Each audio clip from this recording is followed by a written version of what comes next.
Deck the halls, y'all. It's your main man, Mr. Dynasty here, with another reaction for Christmas countdown of reactions. Today is day 20. Ooh, we getting closer to Christmas. 5 days away. Anyways, for day 20, we're going to be reacting to a death battle.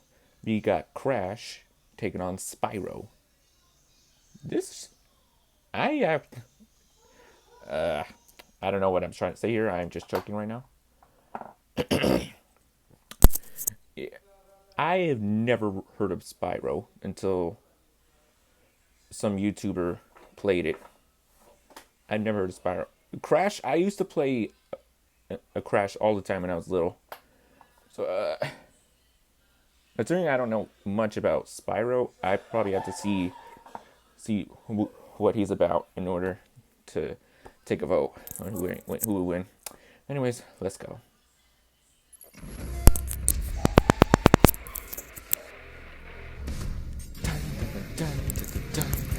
The early 1990s played host to one of the biggest battlegrounds the world had ever seen, the console wars. Nintendo and Sega's mascots were locked in a merciless duel over the gaming throne. But when the smoke cleared, a surprise third challenger was rising to the top. The Sony PlayStation. And it didn't have just one mascot, it had two. Crash Bandicoot, the mutated marsupial from Down Under. And Spyro the Dragon, the powerful purple hero of the Dragon Realm. He's Wiz and I'm Boomstick. And it's our job to analyze their weapons, armor, and skills to find out who would win a death battle. Listen, I admire another brilliant doctor of science as much as the next guy, especially those with grand plans to take over the world. But I'm not sure Dr. Neo Cortex makes the cut. Why not? He's an evil genius who made a mutant Aussie army of animals to take over the world. Sure, but when it came time to assign a general for this army, Cortex chose, of all things, a bandicoot. A band of what? You're making that up. It's a real animal, look. Oh, hey, it's kinda cute. How's that little thing gonna take over the world? With the Evolvo Ray, Cortex did successfully mutate it into a powerful beast. However, when he tried to brainwash the creature, he utterly failed to create his fearsome general. Instead, he got Crash Bandicoot. So Cortex threw him out like trash, and Crash became his worst nemesis ever. Which is super embarrassing, cause this Band Crash is a few snags short of a Barbie. But his physical abilities make up for it. He's got parkour skills like nobody's business. Which is appropriate, as bandicoots are excellent jumpers, similar to their marsupial cousin, the kangaroo. He's got superhuman strength and can take a big hit and just keep on going, like an Energizer Bunny of pain. Crash can double jump in midair, slide incredible distances, and use Crash Dash to boost his speed. He's also tapped into Mojo, a magic substance that's basically life energy, to enhance his battle techniques. He's got his Norris Roundhouse and Triple Dragon, but his favorite move is the Cyclone Spin. He can even give this move a boost for the Death Tornado technique, though this can leave him dizzy and prone to counterattacks. Still, these brutal moves proved incredibly useful for rescuing his fellow mutant bandicoot girlfriend, Tana. Oh, why does she look like that? She's like really hot, but also not at the same time? I'm really confused. While Crash's natural abilities were enough to save her, his future battles with Cortex would require more sophisticated tools. Yeah, like the Rad Copter Pack. He's even got himself the unicorn of motorsports, the Space Motorcycle. What I wouldn't give for one of those. To increase his firepower, he carries a special bazooka that uses a naturally occurring and easily attainable form of ammunition, Wampa fruit. The same kind of fruit shooter that's on his power loader suit from Alien. This completely generic-looking mech. But why fruit? I can't imagine it's a particularly effective projectile. I don't know, Wiz. Remember that time I shot you with my potato gun? You were stuck in a coma for like a month. Wait, what? You told me I lost that month because my time travel wristwatch finally worked. Well, where's Crash getting all this cool tech? He can't be building it all himself. He's pretty dumb. They're all thanks to his kid sister, Coco, who's 10 times the inventor Cortex is. But Crash isn't really dumb, he just lacks communication skills. He actually shows many symptoms of autism. Some people with autism, known as savants, are extraordinarily gifted in particular skill sets, and I think that describes Crash perfectly. While he may not know how to hold a conversation, he is a superb athlete and puzzle solver. Well, I'm sure it helps that he's surrounded by friends who encourage his better traits. Hey, that was a good one.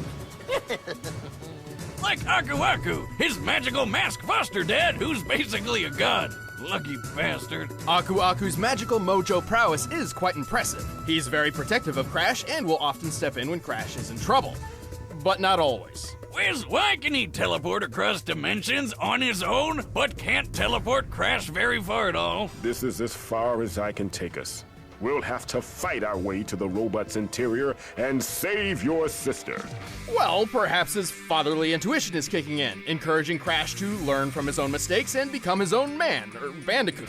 Yeah, maybe he's just being a dick. Well, thanks to Aku Aku and his own amazing abilities, Crash has performed some incredible feats while stopping Cortex's plans time and time again. He's strong enough to lift his adopted brother Crunch over his head. Since Crunch is at least twice as big as Crash, that would mean Crash's strength is similar to the world's best powerlifters. His cyclone attack can generate enough force to lift this large boulder and throw it so hard it shatters on impact. Comparing its size to Crash, that boulder must weigh nearly 8 tons. He's also fast enough to outrun polar bears, which can move up to 25 miles per hour. But Crash really shines when it comes to durability. Just look at how well he holds up after taking 112 falling wooden crates to the face. Huh. Where did they all come from? I bet it's Aku Aku's fault. And he's right back up like it didn't even happen. What a champ. Crash has endured an explosion of 23 crates of TNT all at once, which, given their size, could potentially level a city block. Whoa! And with the help of Aku Aku, he even survived a crash landing from outer space. What the heck is up with his hair? This vessel was likely falling at 17,500 miles per hour, similar to the space shuttle's typical re-entry, which means the force of its collision would be equivalent to more than 2 million tons of TNT. Wait, but why didn't Aku Aku just teleport them to safety? I can't believe we're okay. Oh, are you kidding me, Aku? You know what you did, or didn't do. But what's the saying? Any Crash you can walk away from, right? Plus, given how easy it is for Crash's enemies to lure him into traps, his absurd durability is crucial. Well, Crash isn't perfect, but with his amazing abilities and a little bit of mojo, he's saved the whole world many times over. And after years of this, he even finally learned how to speak. Now let's go home and eat pancakes. Pancakes!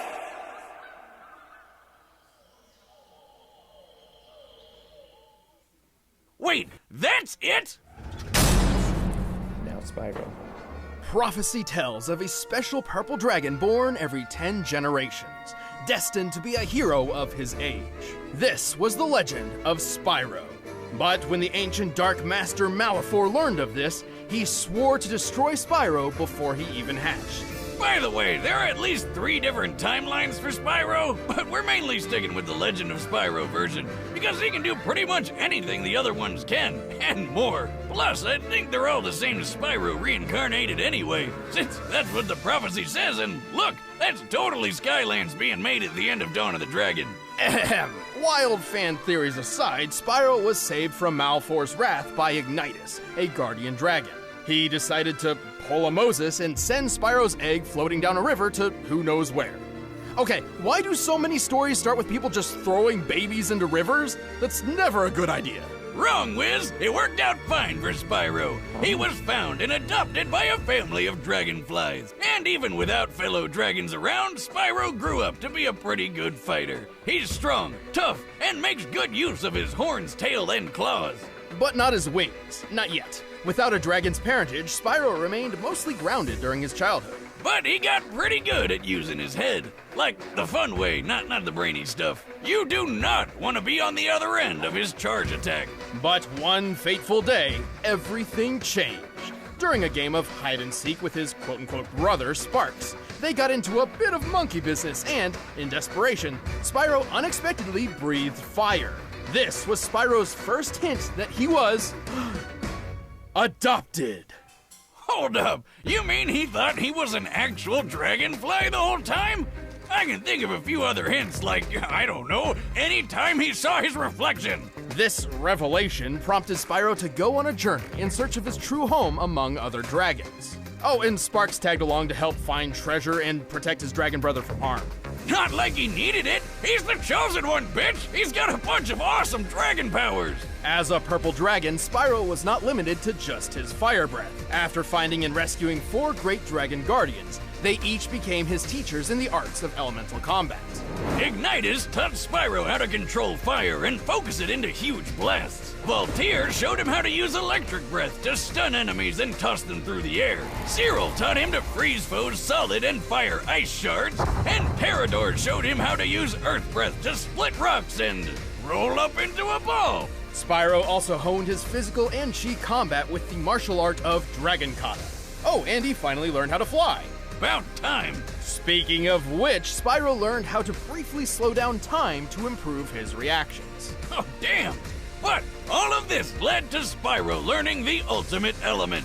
The convexity breath. Ether. Convexity. It's ether. No, stupid, everyone calls it convexity. Oh, okay. Purple dragons like Spyro can use a mysterious energy that is essentially the spiritual life force of the universe. While it's never officially named in canon, lead concept artist Jared Polin has gone on record to clarify its name and properties, and he calls it Ether. Eat that, boomstick. Don't convex me, Wiz. True fans know I'm right. Ether is an extremely powerful element which binds the fates of the living and the dead. With Ether, Spyro pulls from the 4 elements to create energy which, according to Polin, has power comparable to that of an atom smasher. Isn't that the thing that shoots an atom around at light speed for all sorts of sciencey stuff? Yes, they're particle accelerators with a moving photon beam containing 362 megajoules of energy. Yeah, I said that. This beam can slice through a human skull in a nanosecond. Just like what happened to Russian scientist Anatoly Bugorsky when he stuck his head in one of them. Why the hell would he do that? God, being Russian must be hard. Bugorsky took a beam less than a molecule thick through the skull, which obliterated all matter in its path in an instant. While he survived, half of his face around the microscopic hole in his head swelled, peeled apart, and was permanently paralyzed, while he experienced a blinding light he described as brighter than 1,000 suns. Hey, Spyro, what was that about? I don't really know. I just felt like I had to hit it. And when I did, the power of 1,000 suns surged through my body. Just imagine if that beam was the size of Spyro's super breath. No, wait, you don't need to. We've seen what it's like when he killed the Ape King. Of course, Spyro's ether powers have other uses as well, such as curing his fellow dragon Cinder of Malfor's corruption. Is he shooting ghosts at her? What kind of magic were they smoking when they came up with that? But ether is dependent on a balance between light and dark. Should a purple dragon fall prey to their own anger and hatred, they risk being consumed by dark ether, or nether, transforming into a blackened, rage-filled form. Spyro's a really nice guy, but as Dark Spyro, he lets loose. He's stronger, faster, and way more violent. Unfortunately, when Spyro's consumed by dark ether, he cannot return to his old self on his own. But with friends like Sparks and Cinder at his side, he's always found his way back. Through the power of love. Right, Spyro? You gotta believe. With all these powers at his claw tips, Spyro is a force to be reckoned with.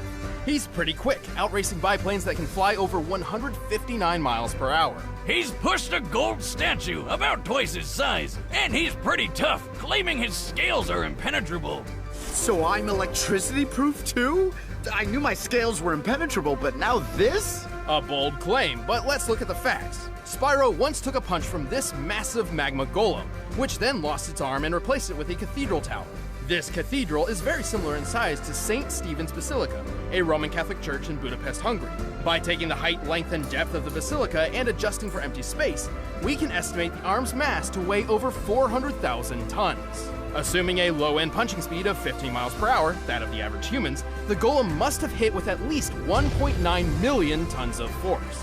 And after getting all these powers, saving the dragons, and defeating the Dark Master himself, Spyro tapped into ether one last time to literally pull the exploding planet back together. What? How the hell? How? I'd say a mix of the power of love, magic of friendship, and a smidgen of prophetic destiny. Wiz, I want a pet dragon more than anything. It's a sad sight, Sparks. Another noble warrior falls victim to the plague of love. I just look away. All right, the combatants are set. Let's end this debate once and for all. But first, let me tell you about the mascot of good food, Blue Apron.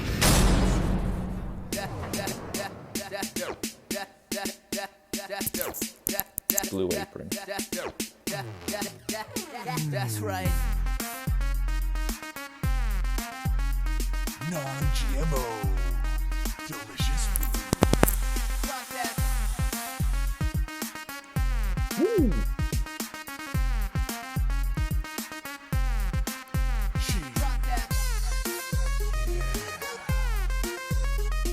Tropical splash.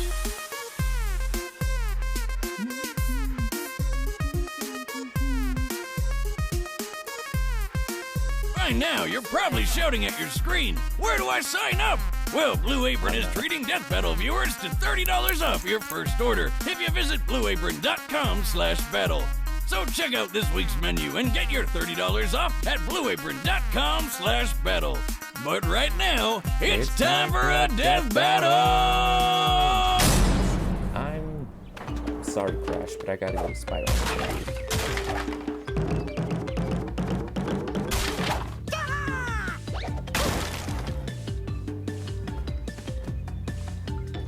There's Spyro. Weird. What are you doing?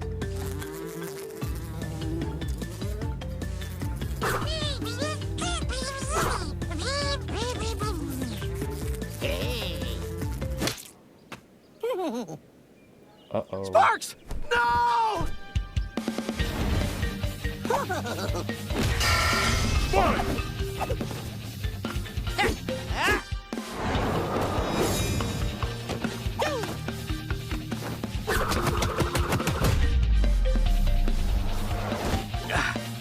All right.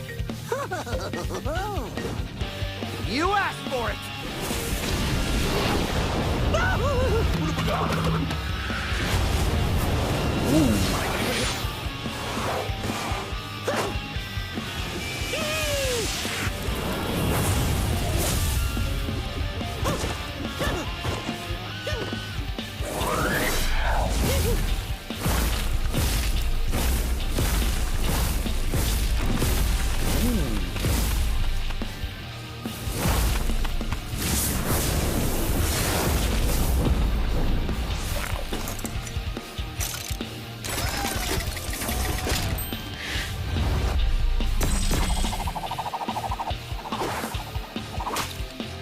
Wait a sec, was that a fruit? Yes, it was.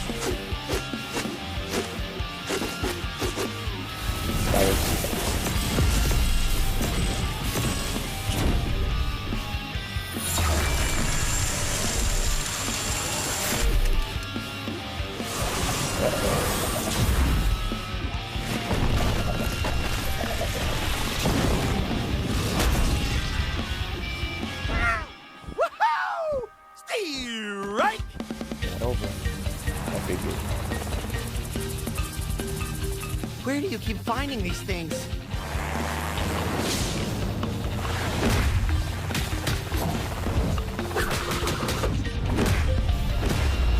Ooh. I'm done with this.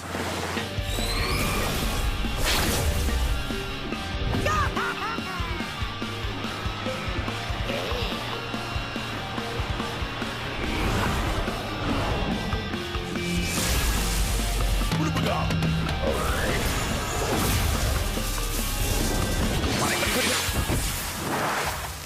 Woo.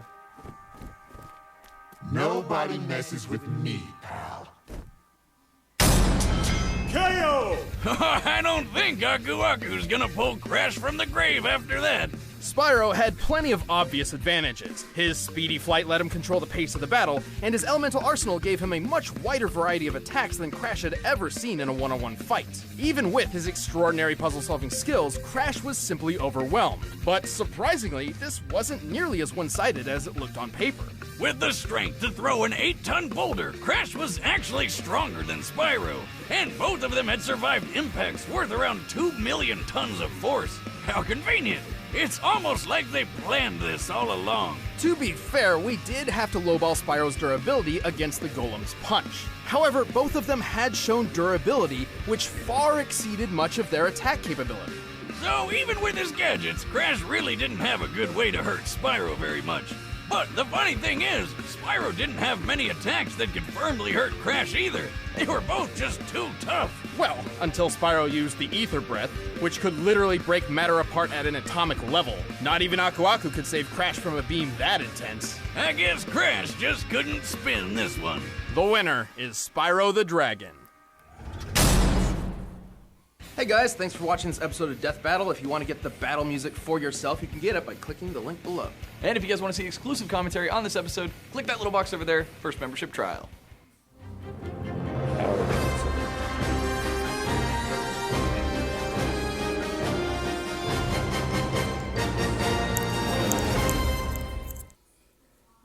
That's gonna do it, ladies and gentlemen. This is honestly one of the best battles I've ever seen. I knew Spyro would win because of his flying speed, but I didn't think that Crash was actually stronger. I can't complain. I mean, I do love Crash, but I can't complain. After seeing what Spyro can do, ooh.